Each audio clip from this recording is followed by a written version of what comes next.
কবিতাৰ শিৰোনাম সেই একেটা জোনেই নে? কবি নীলমণি ফুকন।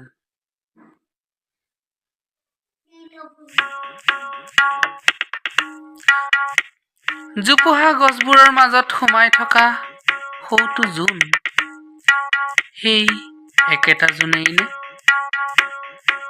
কালি ৰাতি যিটো জোনে এটা দীঘল নিশাৰ ভাৱনাৰে নামি আহি তোমাৰ মুখত মুখ থৈ মোক মাতিছিল।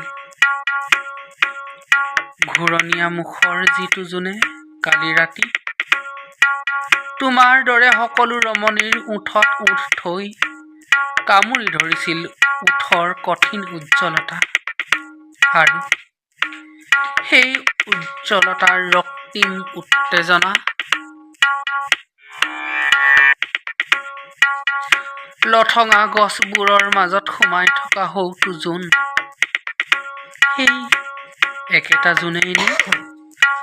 যিটো জোনে কালি ৰাতি তোমাৰ মুখত মুখ থৈ মোক মাতিছিল, দুহাতেৰে মচি দিছিল চকুৰ প্ৰতি টোপাল টোপনি।